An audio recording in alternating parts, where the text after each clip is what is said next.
Hello, everyone, and welcome to my applied assignment presentation. My name is Angel Benitez Rios. All right, so here we have the table of contents that we're going to go over: pre-work, research, new learning, and continued inquiry. First, pre-work. For my topic, I did inclusion in a general education classroom. So my topic was special education. Why, as a future teacher, I wanted to know more about the practices that go into inclusion, aspect of inclusion in general education classroom. Who I interviewed, her name is Myrna Tyra. She is a kindergarten teacher. Why I interviewed her as a future teacher, I want to know more information in regards to inclusion. Background knowledge, she is a general education teacher for 20 plus years and has had vast experience with inclusion, being an inclusion teacher and co-teaching. All right, so some of the course materials I use from the American Bar Association, the article called Implicit Biases and People with Disabilities. I used the ABA article on implicit biases and people with disabilities because it helped me understand how unconscious biases can occur internally without our knowledge. This allowed me to reflect on my own biases and change the narrative. The second resource is how to recognize, avoid, and stop stereotype threat in your class this school year.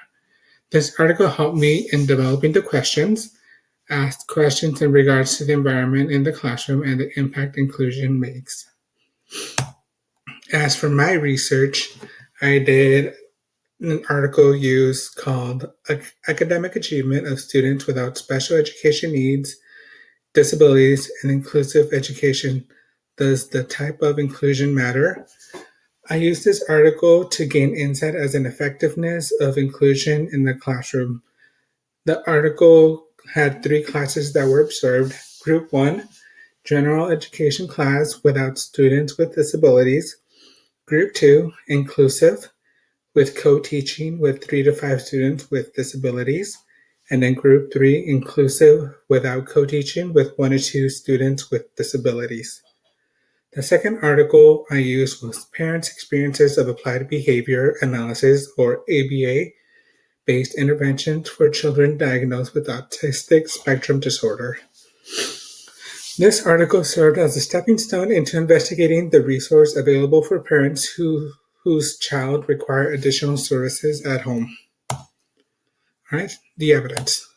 So here's my screenshot of confirmation of the interview setup, and then here are my questions, which you could look more into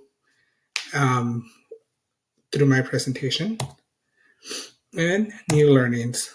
So for inclusion, what I learned was that children who were in an inclusion classroom, when compared to those who did not belong in an inclusion classroom, had no real change in academic growth.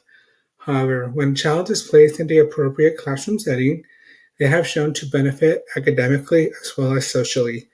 They continue to develop their social skills, which allows them to create lasting relationships with their peers. How it connects.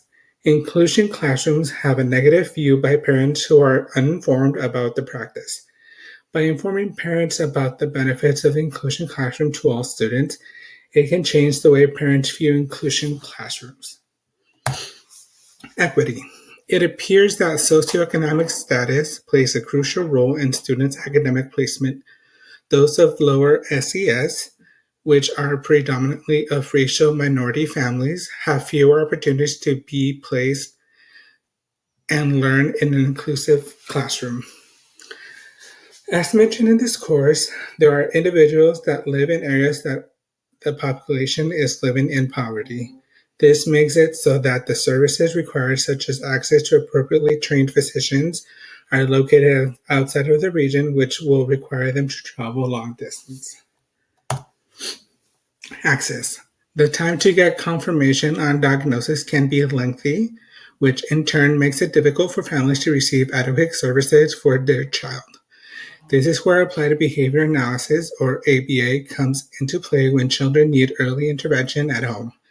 ABA helps further developing social skills, challenging behaviors, communication, gross and fine motor skills, and other areas of development.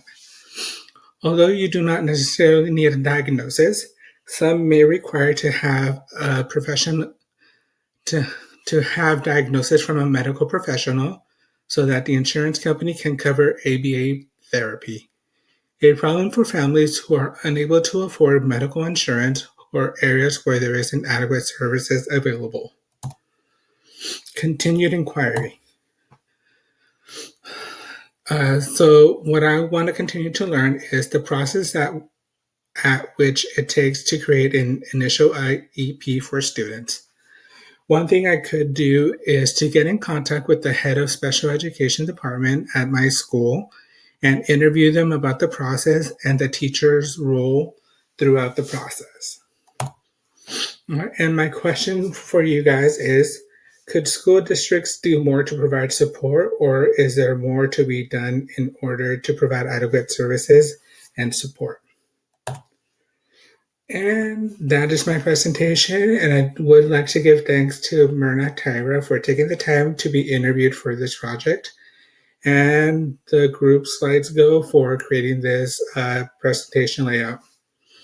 Thank you, and I hope you guys have a good day.